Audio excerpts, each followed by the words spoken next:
بسم اللہ الرحمن الرحیم الحمد للہ وکفا والصلاة والسلام علی رسولہ المصطفى اما بعد ولو قال خذ هذه الالف مضاربة وعمل بها في البز لا يتقيد العمل في البز ويكون المضاربة عامة لأن العمل في البز لا يصلح حالا لأخذ الالف مضاربة فلا يتقيد صدر الكلام به۔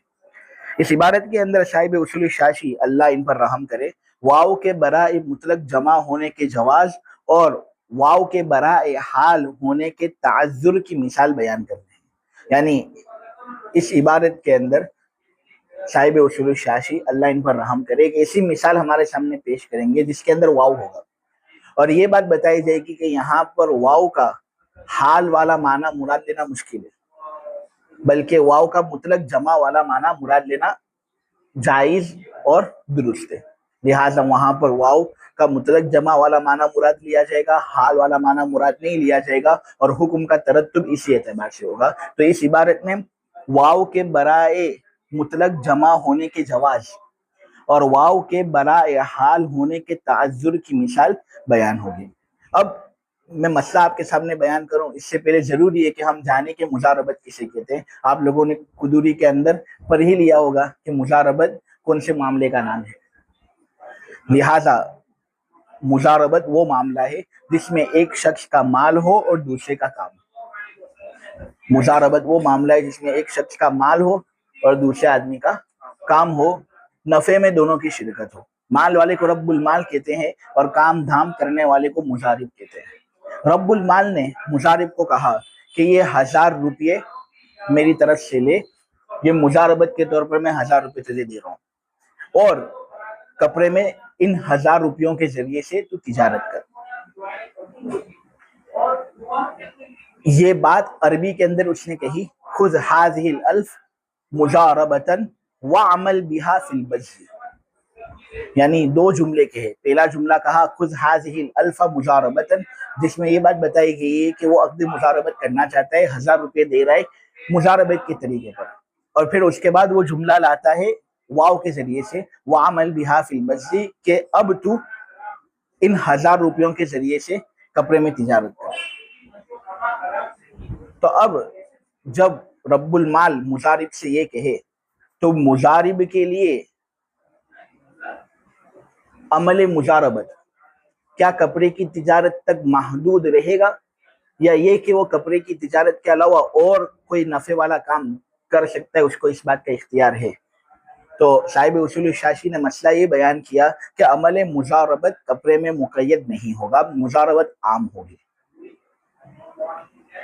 مضاربت عام ہوگی، عمل مضاربت کپڑے میں مقید نہیں ہوگا۔ یعنی مضارب 1000 روپے یا 1000 درہم کے ذریعے سے کپڑے کی تجارت کرنا چاہے بہت اچھا، لیکن کپڑے کی تجارت کرنا اس پر لازم نہیں، اگرچہ رب المال نے واو کے ذریعے سے یہ صراحت کی کہ ان 1000 روپیوں کے ذریعے سے تو کپڑے کی تجارت کرنا۔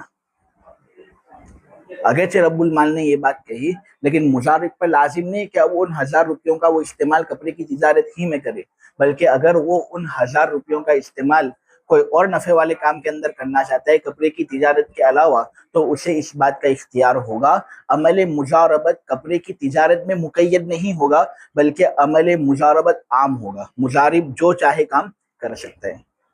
صاحب اصول شاشی یہ کہتے ہیں کہ وجہ یہ ہے کہ جب رب المال نے خذ هذه الالف مضاربۃ وعمل بها فی البز کہا نے، تو یہاں اس مثال کے اندر اعمل بها فی البز سے پہلے جو واو ہے نا، جو اعمل والے جملے کو کنیکٹ کر رہا ہے خذ هذه الالف مضاربۃ والے جملے کے ساتھ، تو یہ جو واو ہے یہ واو مطلق جمع کے لیے مانا گیا ہے۔ اس مثال میں واو کو مطلق جمع کے لیے ماننے میں کوئی حرج نہیں ہے، اس لیے یہاں یہ واو مطلق جمع والا معنی بتائے گا کہ دیکھو یہاں پر جملہ انشائیہ کا تعلق جملہ انشائیہ کے ساتھ ہے۔ خذ هذه الالف مضاربۃ، واو جو مطلق جمع کے لیے استعمال ہوا ہے اس کا جو ما قبل ہے وہ بھی جملہ انشائیہ، اور واو کا جو ما بعد ہے اعمل بها فی البز یہ بھی جملہ انشائیہ۔ تو یہاں پر جملہ انشائیہ کا تعلق جملہ انشائیہ کے ساتھ جوڑا گیا ہے۔ ٹھیک ہے. اور جملہ انشائیہ کا تعلق جب جملہ انشائیہ کے ساتھ جوڑا جائے تو یہ صحیح ہوتا ہے. نیز سیاق کلام بھی اس سے ہم آہنگ ہے. کسی کلام کے کسی حصے کو لغو کرنا لازم نہیں آ رہا. جیسے پہلے ادی الیہ الفن وانت حر آپ کے سامنے آیا, اس کے اندر ہم نے واو کو حال کے لیے مانا تھا, اس لیے کہ اگر ہم اس کو مطلق جمع کے لیے مانتے تو ادی الیہ الفن والا حصہ لغو کرنا لازم آ رہا تھا. اور عاقل بالغ آدمی کا کلام لغو ہو, اس سے بہتر یہ ہے کہ اس کو ہم کسی معنی کے اندر استعمال کریں. ٹھیک ہے, ہم کو اس کے کلام کو لغو ہونے سے بچانا ہے, یہ فقہا کا سب سے بڑا مقصد ہوتا ہے. ٹھیک ہے, تو ادی الیہ الفن وانت حر والی مثال کے اندر واو کو اگر ہم مطلق جمع کے لیے مانتے تو پھر کیا ہوتا, ایک جملہ خبریہ کا تعلق جوڑا جاتا جملہ انشائیہ کے ساتھ, اور یہ چلو جائز ہے لیکن درست نہیں. ٹھیک ہے, عرب لوگوں کو بہت زیادہ سمجھ میں نہیں آتا یہ. نیز سیاق کلام بھی اس سے ہم آہنگ نہیں ہے, بلکہ اس مثال کے اندر اگر واو مطلق جمع کے لیے ہوتا تو جو ادی الیہ الفن والا حصہ ہے نا, اس کو لغو قرار دینا لازم ہوتا, اگرچہ یہ کلام صادر ہوا ایک عاقل کی جانب سے اور ایک بالغ کی جانب سے, جس کے کلام کو ہم کو لغو ہونے سے بچانا چاہیے. تو وہاں پر وہ سب خرابیاں تھی, اس لیے ہم نے واو کو حال کے لیے مانا تھا. لیکن یہ جو مثال ہے نا, اس کے اندر دیکھو ایک جملہ انشائیہ کا تعلق جملہ انشائیہ کے ساتھ کیا جا رہا ہے. نہیں, سیاق کلام اس سے ہم آہنگ ہے. اگر ہم یہاں واو کو مطلق جمع کے لیے مانیں گے تو کسی ایک کلام کے حصے کو لغو قرار دینا, کسی عاقل بالغ آدمی کے کلام کو لغو قرار دینا پایا نہیں جائے گا. تو یہاں پر واو کو مطلق جمع کے لیے ماننے میں کوئی حرج نہیں. جبکہ اگر واو کو حالیہ مانے نا, تو واو کو حالیہ ماننے میں خرابی یہ ہے کہ جملہ انشائیہ کو حال بنانا لازم آئے گا. وعمل بہا فی البز, یعنی ترجمہ کیا ہوگا, یہ 1000 درہم یا روپے لے مضاربت کے طور پر, اس وقت ان 1000 روپیوں کے ذریعے سے تو کپڑے میں تجارت کرنا. اگر ہم یہاں پر وعمل بہا فی البز کو حال مانیں گے تو جملہ انشائیہ کا حال بننا لازم آئے گا, اور جملہ انشائیہ کو بلا تعویل حال بنانا صحیح نہیں ہے. نحو کی کتابوں کے اندر یہ بات ہے. حال عام متن یا تو اس میں فاعل ہوتا ہے یا اس کے علاوہ کوئی اور چیز اس کی جیسی ہوتی ہے, جملہ خبریہ ہوتا ہے. جملہ انشائیہ حال نہیں ہوتا. اگر جملہ انشائیہ کسی جگہ حال ہوتا ہے تو وہ تعویل کے اندر حال بنتا ہے. بلا تعویل جملہ انشائیہ کو حال بنانا صحیح نہیں. یہاں پر حال جملہ انشائیہ بن رہے, اور جملہ انشائیہ کو حال بنانا چونکہ صحیح نہیں, اس لیے یہاں پر ہم واو کو حال کے لیے نہیں مانیں گے. نیز حال اور ذوالحال یہ دونوں ایک زمانے کے اندر ہوتے ہیں, یعنی حال ذوالحال کے ساتھ مقارن ہوتا ہے. اور یہاں پر ہم دیکھتے ہیں تو 1000 درہم دینے کا زمانہ مقدم ہے اور مضاربت یعنی کاروبار کرنے کا زمانہ مؤخر ہے, جبکہ حال اور ذوالحال کا زمانہ ایک ہونا چاہیے, لیکن یہاں پر زمانہ ایک نہیں ہے. تو پھر یہ بھی ایک خرابی لازم آ رہی ہے واو کو حال کے لیے جب ہم مانتے ہیں تب. آپ سمجھ رہے ہو؟ تو اب یہاں پر اگر ہم واو کو حال کے لیے مانیں گے تو 2 خرابیاں لازم آئے گی. پہلی خرابی تو یہ کہ اعمل بہا فی البز, ایک جملہ انشائیہ کو حال بنانا لازم آئے گا, حالانکہ جملہ انشائیہ کو بلا تعویل حال بنانا صحیح نہیں. دوسری خرابی یہ لازم آتی ہے کہ یہاں پھر حال اور ذوالحال ایک دوسرے کے ساتھ مقارن ہونے چاہیے, یعنی حال کا جو زمانہ ہے ذوالحال کا بھی وہی زمانہ ہونا چاہیے. لیکن ہم یہاں دیکھتے ہیں کہ ادائیگی الف پہلے ہو رہی ہے, مضاربت کا کام بعد میں ہو رہا ہے, تو حال اور ذوالحال کا زمانہ ایک نہیں. یہ خرابیاں تھی, اس وجہ سے ہم کہتے ہیں یہاں پر واو کو حال کے لیے ماننا متعذر ہے, اور مطلق جمع کے لیے ماننا یہاں پر صحیح معلوم ہو رہا ہے, اور یہی حقیقت ہے, اسی کو ہم کو اختیار کرنا چاہیے. اس لیے ہم واو کو مطلق جمع کے لیے مانیں گے. جب واو مطلق جمع کے لیے ہم مانیں گے تو واو مطلق جمع, اس کا ما بعد اور اس کا ما قبل, یہ دونوں مستقل ہوتے ہیں. ما بعد ما قبل کا محتاج نہیں ہوتا اور ما قبل ما بعد کا محتاج نہیں ہوتا. لہٰذا خذ هذه الالف مضاربتن یہ ایک مستقل جملہ ہو جائے گا, اس کا تعلق اعمل بہا فی البز سے نہیں ہے شرط ہونے کی حیثیت سے. اور اعمل بہا فی البز یہ بھی ایک مستقل جملہ ہو جائے گا, اس کا کوئی تعلق خذ هذه الالف مضاربتن سے شرط ہونے کی حیثیت سے نہیں ہے۔ جب یہ مستقل جملہ ہے تو اس نے پہلے کیا کہا، خذ هذه الالف مجاربۃ، کہ یہ 1000 روپے لے مجاربت کے طریقے پر۔ یہ چونکہ مطلق ہے، اس کے اندر کوئی تقیید نہیں کی جا رہی کہ یہ 1000 روپے جو میں تجھے دوں گا، تجھے ان 1000 روپیوں کو کپڑے کی تجارت کے اندر ہی لگانا ہے، تیرے لیے ضرور ہے، اس شرط کے ساتھ میں تجھے یہ 1000 روپے دے رہا ہوں۔ یہ تقیید پہلے جملے کے اندر نہیں ہے، اگرچہ بعد میں اس کا تذکرہ ہو رہا ہے واو کے بعد، لیکن واو سے پہلے ایسی کوئی قید نہیں ہے، عمومیت ہے۔ لہٰذا عمومیت ہونے کی وجہ سے ہم مضارب کو یہ اجازت دیں گے کہ ان 1000 روپیوں کے ذریعے سے جو تجھے مال مضاربت کے طریقے پر ملے ہیں، تو جو کام کرنا چاہے کر سکتا ہے، بس نفع حاصل ہونا چاہیے، نفع میں دونوں کی شرکت ہو۔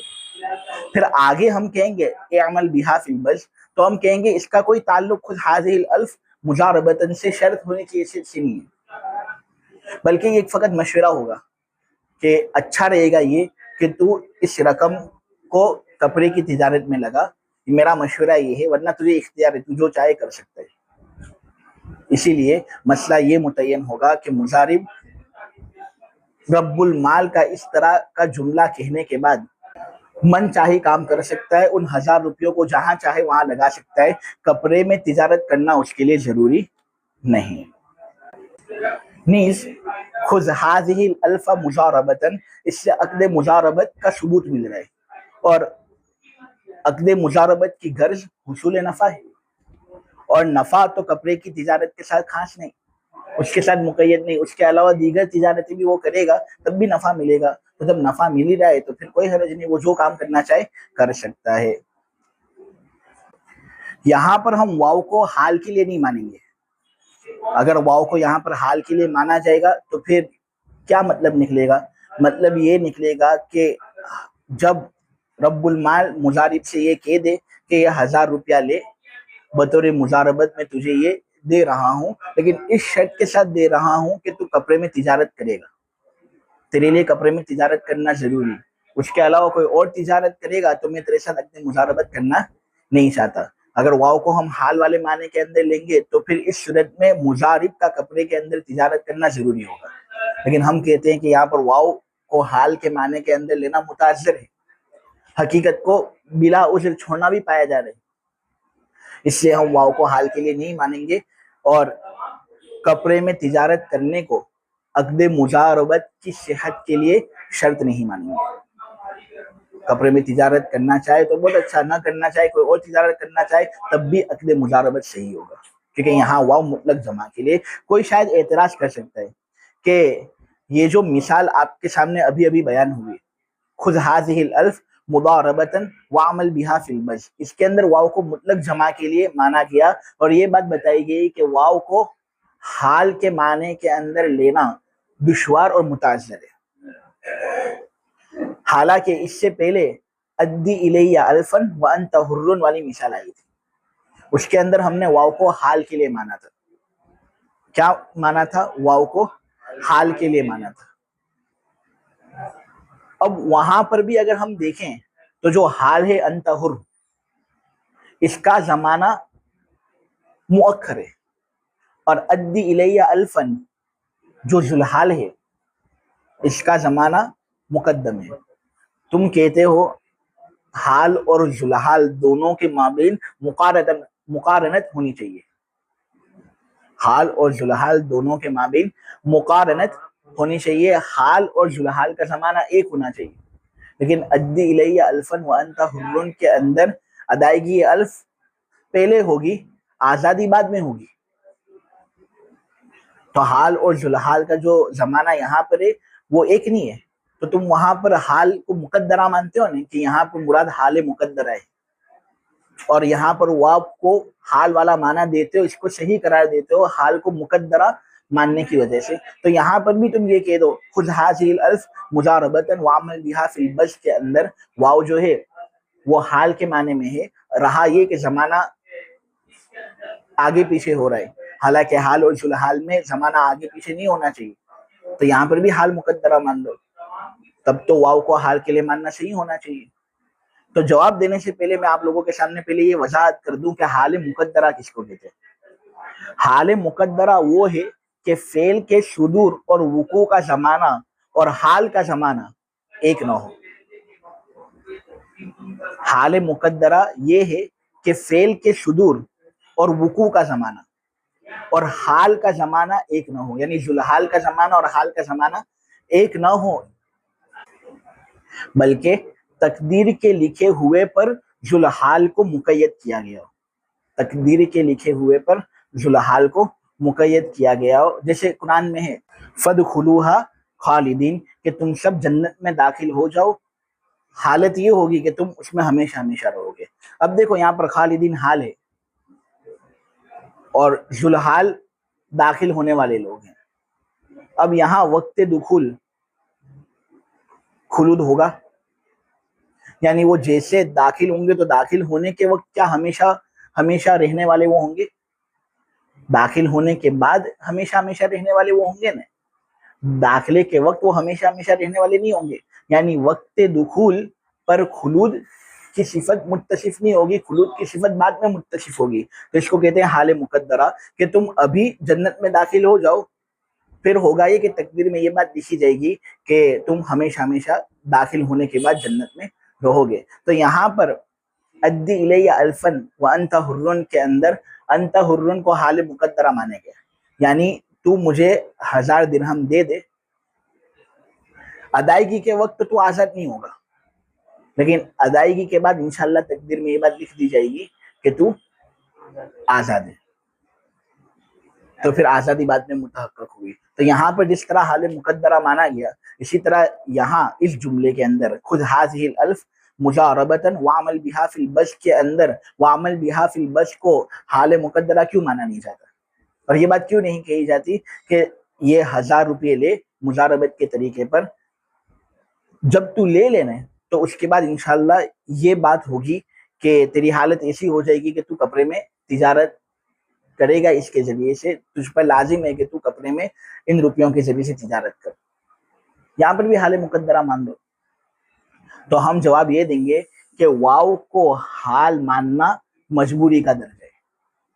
یہ بات پہلے بارہا آپ لوگوں کی کانوں سے گزر چکی ہے کہ واو کو حال ماننا مجبوری کا درجہ ہے، لہذا حال مقدرہ مانا جا سکتا ہے اس وقت جو واو کو مطلق جمع کے لیے ماننا صحیح نہ ہو. واو کو حال ماننا مجبوری کا درجہ ہے، لہذا حال مقدرہ اس وقت مانا جا سکتا ہے جب واو کو مطلق جمع کے لیے ماننا صحیح نہ ہو.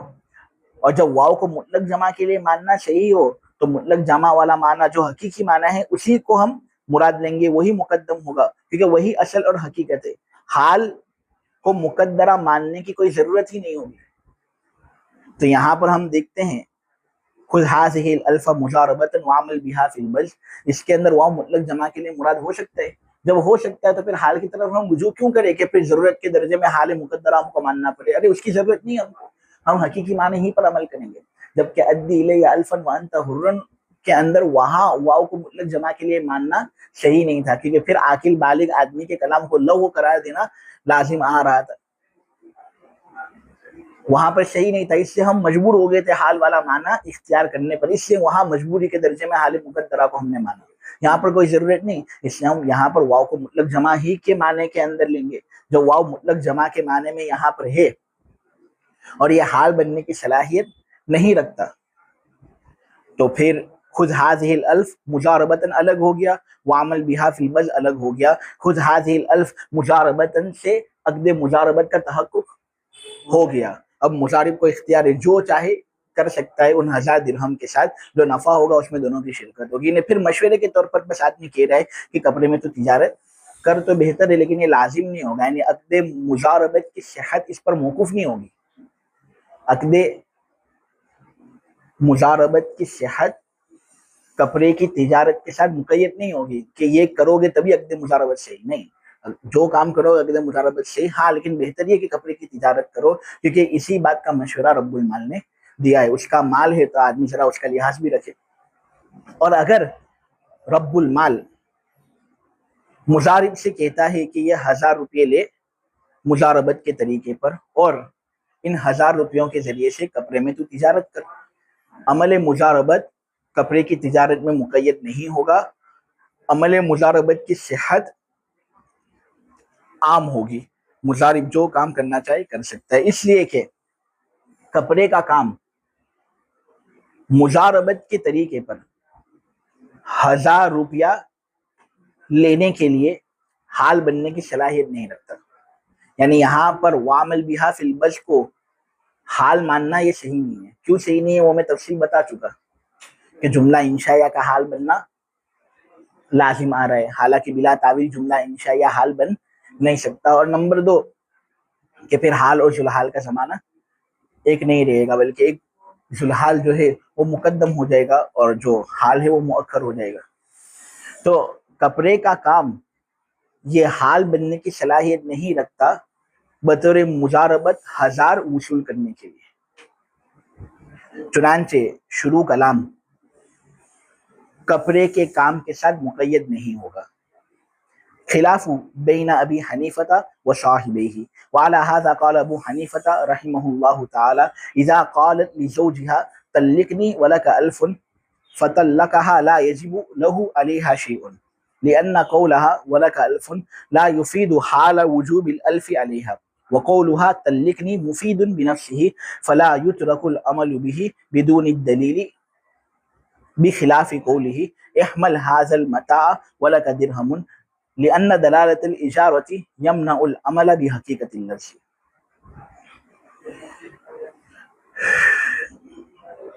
یہاں صاحب اصول الشاشی یہ بات بیان کرتے ہیں کہ جو چیز حال بننے کی صلاحیت نہیں رکھتی تو اس کے اندر واو کو حال کے لیے نہیں مانا جا سکتا. جو چیز حال بننے کی صلاحیت نہیں رکھتی تو اس کے اندر واو کو حال کے لیے نہیں مانا جا سکتا. وہاں پر ہم واو کو حال کے لیے نہیں مانیں گے بلکہ اس کو مطلق جمع والے معنی پر محمول کریں گے اور حکم اس اعتبار سے مرتب ہوگا. اسی بات کو مد نظر رکھتے ہوئے امام حنیفہ رحمۃ اللہ علیہ نے یہ بات کہی کہ اگر کوئی عورت اپنے شوہر سے کہے طلقنی ولک الف، کہ تو مجھے طلاق دے اور تیرے لیے 1000 درہم 1000 روپے ہیں. عورت شوہر سے کہتی ہے طلقنی ولک الف، تو مجھے طلاق دے اور تیرے لیے 1000 درہم یا 1000 روپے ہیں. یہاں 2 جملے عورت کہہ رہی ہے. پہلا جملہ ہے طلقنی، تو مجھے طلاق دے، وہ طلاق کا مطالبہ کر رہی ہے. اور دوسرا جملہ جو وہ کہہ رہی ہے وہ واو کے بعد کہہ رہی ہے لک الف، کہ تیرے لیے 1000. امام ابو حنیفہ رحمۃ اللہ علیہ یہ کہتے ہیں کہ چونکہ یہاں پر دونوں جملوں کے مابین جو واو استعمال ہوا ہے یہ حال بننے کی صلاحیت نہیں رکھتا، اس لیے ہم اس کو حال کے لیے نہیں مانیں گے، ہم اس کو مطلق جمع والے معنی پر رکھیں گے. جو واو مطلق جمع والے معنی کے اندر ہے تو طلقنی یہ مستقل جملہ ہو گیا، لک الف یہ مستقل جملہ ہو گیا. عورت پر طلاق پڑھنے کے لیے وجوب الف کو لازم قرار نہیں دیا جائے گا. عورت پر طلاق پڑھنے کے لیے وجوب الف لازم قرار نہیں دیا جائے گا. چنانچہ اگر شوہر عورت کا یہ مطالبہ کرنے کے بعد بیوی کو طلاق دے دے تو اب شوہر کے لیے بیوی پر کوئی چیز واجب نہیں ہوگی. عورت پر طلاق پڑھنے کے لیے وجوب الف کو لازم قرار نہیں دیا جائے گا، فوراً طلاق واقع ہو جائے گی اور عورت پر کوئی بھی چیز واجب نہیں ہوگی. اور ولک الف جو عورت نے کہا وہ محض ایک خبر ہو جائے گا. طلقنی میں جو طلاق کا مطالبہ اس نے کیا اس کو سن کر شوہر نے جو اس کو طلاق دے دی تو یہ اپنا فائدہ اور اپنا اثر دکھائے گا، طلاق واقع ہو جائے گی اور عورت پر کوئی چیز واجب نہیں ہوگی. عورت پر طلاق پڑھنے کے لیے وجوب الف کو لازم قرار نہیں دیا جائے گا. کیوں ایسا؟ اس لیے کہ دیکھو طلقنی ولک الف یہ اس کا جملہ تھا جو اس نے استعمال کیا تھا. یہاں پر جو واو ہے یہ مطلق جمع کے لیے، جو واو مطلق جمع کے لیے تو طلقنی مستقل ہو گیا، لک الف مستقل ہو گیا. ایسا ہم نہیں کہہ سکتے کہ طلاق اسی وقت پڑے گی جب عورت پر شوہر کے 1000 روپے یا 1000 درہم لازم ہے. اگر عورت پر لازم ہو رہے ہیں تو طلاق پڑے گی، نہیں ہوتے تو طلاق نہیں پڑے گی۔ یہ شرط جزا والا معاملہ یہاں پر نہیں، یہاں پر واو مطلق جمع کے لیے جب عورت نے طلق نہیں کہا تو یہ جو عورت کا کل طلق نہیں ہے نا، یہ ایک مفید معنی ہے، کیونکہ اس کے ذریعے مطلقاً ایقاع طلاق کو طلب کیا گیا ہے۔ عورت طلاق کے واقع ہونے کو طلب کر رہی ہے، اس کا مطالبہ کر رہی ہے، لہٰذا جب مطالبہ ہوا اور شوہر نے اس مطالبے کو پورا کیا، اس کو قبول کیا، تو طلاق واقع ہو جائے گی۔ اب خواہ عورت پر 1000 روپے لازم ہو اس طلاق کے نتیجے میں یا لازم نہ ہو، اس سے کوئی سروکار نہیں اس جملے کا، طلاق فوراً واقع ہو جائے گی۔ اب سمجھے؟ اور جو بعد والا جو جملہ ہے لکا الف، اس کا بھی تعلق طلاق سے نہیں ہوگا۔ جب اس کا تعلق طلاق سے نہیں ہے تو طلاق اگرچہ ہو بھی جاتی ہے تب بھی عورت پر کوئی چیز واجب نہیں ہوگی۔ امام صاحب کا یہ نظریہ، یہ ان کا خاص غور کرنے کا نتیجہ ہے، ٹھیک ہے، ان کی فکر کا یہ نتیجہ ہے۔ وہ کہتے ہیں کہ ہم نے یہاں پر واو مطلق جمع کے لیے اس لیے مانا کیونکہ یہاں پر حال کے لیے ماننا صحیح نہیں ہے۔ جب حال کے لیے ہم واو کو مان نہیں سکتے تو پھر ایک اور معنی ہی واو کا بچتا ہے، وہ ہے مطلق جمع، اسی معنی کے اندر ہم واو کو استعمال کریں گے۔ حال کے لیے اب ماننا امام صاحب کے نزدیک کیوں صحیح نہیں؟ امام صاحب کہتے ہیں کہ دیکھو طلاق کے باب میں اصل یہ ہے کہ وہ بلا عوض ہوتا ہے۔ طلاق کے باب کے اندر اصل یہ ہے کہ وہ بلا عوض ہوتا ہے۔ طلاق دینے کے لیے کیا یہ ضروری ہے کہ عورت کی جانب سے ہم کو کوئی عوض ملے؟ طلاق کا اختیار شوہر کو ہے، وہ جو طلاق دیتا ہے تو عورت کی جانب سے کوئی چیز ملتی نہیں ہے، یہی طلاق کا اصل ہے، ٹھیک ہے۔ تو طلاق کے باب میں اصل یہ ہے کہ وہ بلا عوض ہو، اس لیے ہم طلقنی ولک الفن کے اندر اصل پر عمل کریں گے۔ اگر ہم اس طلاق کے نتیجے میں عورت پر 1000 درہم یا 1000 روپے لازم کرتے ہیں تو یہ تو طلاق کے اندر خلاف اصل کام کرنا ہوگا کہ طلاق دی جا رہی ہے بدلے میں عوض مل رہے۔ حالانکہ عورت نے ولک الفن کہا تو اس کے اندر وہ صریح طور پر کھلا کر رہی ہے، یہ بات مستفاد نہیں ہوتی۔ ہو سکتا ہے عورت کی مراد ولک الفن سے کیا ہو سکتا ہے عورت کی مراد ولک الفن سے یہ ہو کہ تم مجھے طلاق دے دے، میں غریب عورت ہوں، تم مجھے طلاق دے دے، میں غریب عورت ہوں، تو مالدار آدمی ہے، تیرے گھر کے اندر 1000 روپے ہیں، تو 1000 روپے کے ذریعے سے ایک باندی بھی خرید سکتا ہے، اس سے فائدہ اٹھا سکتا ہے، تو 1000 روپے کے ذریعے سے ایک نئی بیوی بھی لا سکتا ہے میری جگہ پر، اس کو مہر دے سکتا ہے، اس کو نفقہ دے، تو امیر آدمی میں غریب عورت، طلاق دے دے۔ تو ولک الفن کا یہ معنی بھی نکل سکتا ہے یا نہیں؟ یہ کلام صریح نہیں ہے کھلا میں۔ تو یہاں پر عورت نے ایک غیر صریح جملہ کہا، طلقنی ولک الفن، جو کھلا میں صریح نہیں ہے۔ اب یا تو ہم واو کو حال کے لیے مان کر یہ بات کہیں کہ طلاق اسی وقت پڑے گی جب عورت پر لزوم الف ہو، اگر عورت پر لزوم الف نہیں تو طلاق پڑے گی نہیں، یا ہم اس کو مطلق جمع کے لیے مان سکتے ہیں اور یہ کسی طلاق پڑ جائے گی عورت پر لزوم الف نہیں ہوگا کیونکہ لزوم الف کا اس سے تعلق نہیں۔ تو ہم دیکھتے ہیں کہ اگر ہم واو کو مطلق جمع کے لیے مانتے ہیں تو ہم طلاق کو اس کے اصل پر رکھ لیں گے، یعنی طلاق کے اندر اصل یہ کہ وہ بلا عوض ہو، اور اگر ہم واو کو حال کے لیے مانتے ہیں تو طلاق کا خلاف اصل والا معنی مراد لیا جا رہا ہے، یعنی وہ طلاق یہاں مراد لی جا رہی ہے جو عوض کے ساتھ ہو، حالانکہ یہ جو عبارت ہے یہ عوض پر دلالت کرنے میں صریح نہیں، عورت کی کوئی دوسری مراد بھی ہو سکتی ہے، اس لیے ہم طلاق کی اصل کی رعایت کریں گے اور اس معنی کو لیں گے جو اصل کو سپورٹ کرتا ہو، اور وہ معنی چونکہ واو مطلق جمع والا معنی ہے، حال والا معنی نہیں، حال والا معنی تو خلاف اصل والا معنی پروموٹ کر رہے ہیں، اس لیے ہم حال والا معنی نہیں لیں گے، مطلق جمع والا معنی مراد لیں گے۔ جب مطلق جمع کے لیے یہ ہے تو طلاق پڑ جائے گی عورت کو فوراً، اور لکا الفن کا طلقنی سے کوئی واسطہ نہیں، وہ عورت ایک محض خبر دے رہی ہے، ہم کہیں گے کہ اس خبر کا معنی جو بھی ہو سکتا ہے، لیکن طلاق دینے کی وجہ سے عورت پر لزوم الف نہیں ہوگا، جیسا کہ اصل یہی ہے۔ اس معاملے کے اندر امام صاحب کی یہ رائے تھی، جبکہ صاحبین کا کہنا یہ ہے کہ یہاں پر واو حالیہ ہے۔ صاحبین کا کہنا کیا ہے کہ یہاں واو حالیہ ہے، یعنی طلقنی ولک الفن جو کہا جا رہا ہے اس کے اندر یہ بات کہی جا رہی ہے، اے میرے شوہر تو مجھے طلاق دے دے، اس شرط کے ساتھ کہ میں بدلے میں تجھے 1000 روپے دوں گی. تو اگر مجھے طلاق دے دے گا تو میں تجھے 1000 روپے دوں گی. تیرے طلاق دینے کی وجہ سے مجھ پر وجوب الف لازم ہوگا، یعنی 1000 روپے میرے ذمہ لازم ہوں گے تجھے دینے کے لیے، میں تجھے دوں گی. ٹھیک ہے.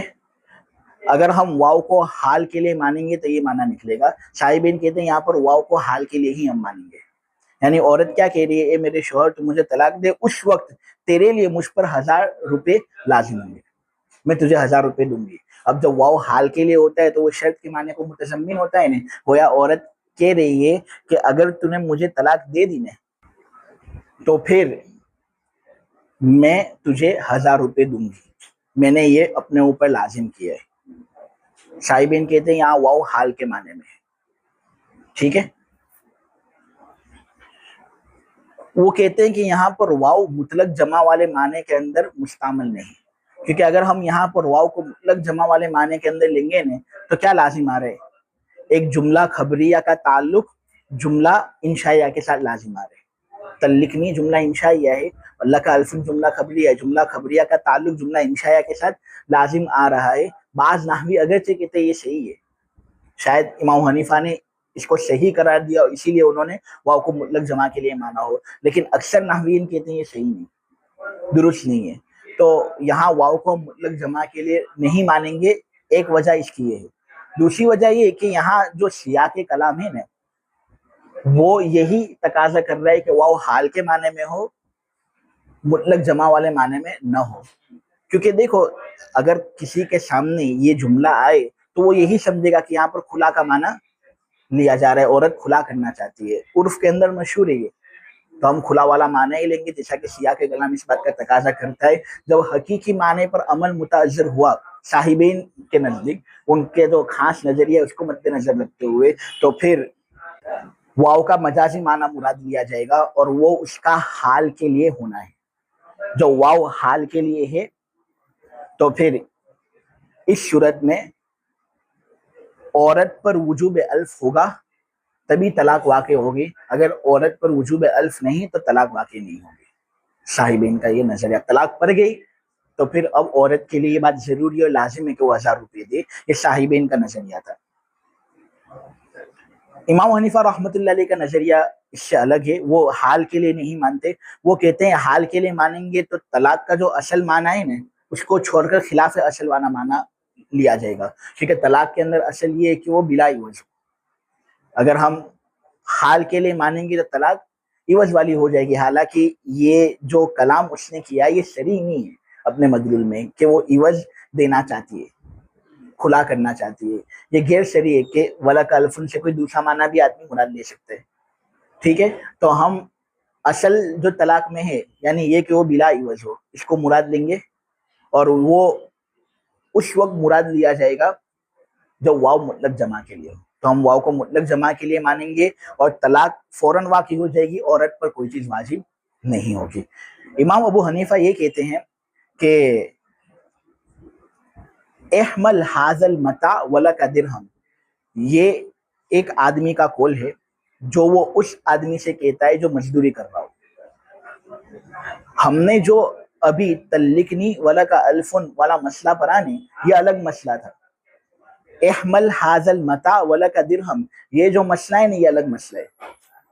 تلقنی ولک الفن کے اندر تو ہم نے واو کو مطلق جمع کے لیے مانا، لیکن احمل حاض المتاع ولک درہم کے اندر ہم واو کو مطلق جمع کے لیے نہیں مانیں گے بلکہ یہاں پر ہم واو کو حال کے لیے مانیں گے. کیوں ایسا؟ ہم کہیں گے جب کوئی آدمی کسی مزدور سے یہ کہے کہ یہ سامان اٹھا، اس وقت میں تجھے 1 درہم دوں گا. احمل حاض المتاع ولک درہم، احمل حاض المتاع ولک درہم، یہ سامان تو اٹھا اس وقت میں تجھے 1 درہم دوں گا. تو یہاں پر کیا ہو رہا ہے؟ اجارہ ہو رہا ہے، کرایہ داری ہو رہی ہے. کرایہ داری میں عوض ضروری ہے اور یہی اصل ہے. طلاق کے اندر اصل کیا تھا کہ وہ بلا عوض ہو، لیکن کرایہ داری کے اندر اصل کیا ہے کہ وہ عوض کے ساتھ ہو. اس میں عوض ضروری ہے کہ اگر تم کسی مزدور سے مزدوری لے رہے ہو تو تم اس مزدوری کا بدلہ بھی دو. یہ اصل ہے یا نہیں ہے؟ تو یہاں پر اگر ہم واو کو مطلق جمع کے لیے رکھیں گے تو کیا کرایہ داری کے اصل پر عمل کرنا پایا جا رہا ہے یا عمل فوت ہو رہا ہے؟ عمل فوت ہو رہا ہے. کیوں؟ کیونکہ اگر واو مطلق جمع کے لیے یہاں پر آ گیا تو لک درہم کا تعلق الگ، احمل حاضل متا کا تعلق الگ، دونوں مقصود کلام ہوئے. پھر کیا ہوا؟ یعنی قائل نے مزدور سے یہ بات کہی کہ تو یہ سامان اٹھا، اس نے اٹھا لیا، بس ہو گیا. اب اس پر کوئی چیز دینا مزدور کو لازم نہیں. لکا درہم جو اس نے کہا یہ الگ خبر ہے، اس کا تعلق احمل حاضل متا سے شرط ہونے کی حیثیت سے نہیں ہے. حالانکہ یہاں اگر ہم واو مطلق جمع کے لیے مان رہے ہیں تو یہ خلاف اصل پر عمل کرنا ہو رہا ہے یا نہیں؟ لہٰذا ہم کو کرایہ داری کے اندر اصل والا معنی لینا چاہیے جس کے اندر عوض ضروری ہو، اور یہ معنی اس وقت متحقق ہوگا جب ہم واو کو حال کے لیے مانیں گے. یعنی واو کا حال والا معنی یہ سپورٹ کر رہا ہے کرایہ داری کے اصل معنی کو، اس لیے ہم یہاں پر اس معنی کو مراد لیں گے جو کرایہ داری کی اصل کو سپورٹ کرتا ہے، اور اس معنی کو چھوڑ دیں گے جو خلاف اصل کرایہ داری کا معنی لے رہے ہیں. واو کو حال کے لیے ہم مانیں گے تو پھر یہ معنی نکلے گا کہ تو یہ سامان اٹھا، اس وقت تجھے 1 درہم ہے. یعنی تو نے سامان اٹھا لیا تو میں اپنی طرف سے تجھے 1 درہم دوں گا. یہ کرایہ داری کے عقد کی صحت میرا تجھے 1 درہم دینے پر موقوف ہے. میں نے دیے تو کرایہ داری کا عقد صحیح، ورنہ پھر میں ظلم کرنے والا ہوں اگر میں نے تجھ سے کام لے لیا تو. ٹھیک ہے، تو یہاں پر ہم واو کو حال کے لیے مانیں گے کیونکہ کرایہ داری میں عوض ضروری ہے، اور یہی اصل ہے. مزدوری کرانے والے کے ذمے مزدور کو 1000 درہم دینا لازم ہوگا. ٹھیک ہے، اب ذرا ترجمہ کر لیتے ہیں اور سبق سے فارغ ہو جاتے ہیں. امام ابو حنیفہ رحمۃ اللہ علیہ اور امام حنیفہ کے جو 2 ساتھی ہیں ابو یوسف اور محمد، ان کے درمیان اختلاف. اسی بات کو مد نظر رکھتے ہوئے، کس بات کو مد نظر رکھتے ہوئے؟ یعنی جو چیز حال بننے کی صلاحیت نہیں رکھتی تو اس کے اندر واو کو حال کے لیے نہیں مانا جا سکتا. امام ابو حنیفہ رحمۃ اللہ علیہ نے کہا کہ جب کوئی عورت اپنے شوہر سے کہے کہ تو مجھے طلاق دے اور تیرے لیے 1000 ہے، پھر شوہر نے عورت کو طلاق دے دی، تو اب شوہر کے لیے عورت پر کوئی چیز واجب نہیں ہوگی، اس لیے کہ عورت کا قول ولک الف یہ عورت پر 1000 روپے کے واجب ہونے کے حال ہونے کا فائدہ نہیں دیتا. یہاں پر ہم واو کو حال کے لیے نہیں مان سکتے کیونکہ اصل یہی ہے کہ طلاق بلا عوض ہو، اور طلاق جب بلا عوض ہو تو یہاں پر واو مطلق جمع کے لیے ہوگا، حال کے لیے نہیں ہوگا. اور عورت کا کل تلق نہیں، یہ تو مفید معنی ہے کیونکہ اس کے ذریعے مطلقاً ایقاء طلاق کو طلب کرنا ہے. شوہر نے اس مطالبے کو قبول کر کے طلاق دے دیا، طلاق واقع ہو جائے گی. چنانچہ اس قول یعنی تلقنی پر عمل کو چھوڑا نہیں جائے گا دلیل کے بغیر، برخلاف قائل کے قول احمل حاضل متا ولک درہم کہ اس مثال کے اندر واو مطلق جمع کے لیے نہیں ہوگا بلکہ حال کے لیے ہوگا، کیونکہ یہاں حال والا معنی سپورٹ کر رہا ہے کرایہ داری کے اصل معنی کو، جبکہ مطلق جمع والا معنی یہ اصل معنی کو سپورٹ نہیں کر رہا بلکہ کرایہ داری کے خلاف اصل والا معنی ظاہر کر رہا ہے. تو یہ سامان اٹھا، اس وقت تجھے 1 درہم ہے. تو پھر اب 1 درہم جب واجب ہوں گے مزدوری کرانے والے شخص پر تبھی عقد اجارہ صحیح ہوگا، ورنہ صحیح نہیں. اس لیے کہ اجارے کی دلالت لفظ کے حقیقی معنی پر عمل کو روکتی ہے، کیونکہ اصل اجارہ وہی ہوتا ہے جس کے اندر عوض ہو، اور عوض کب ہوگا؟ جب ہم واو کو حال کے لیے مانیں گے تب.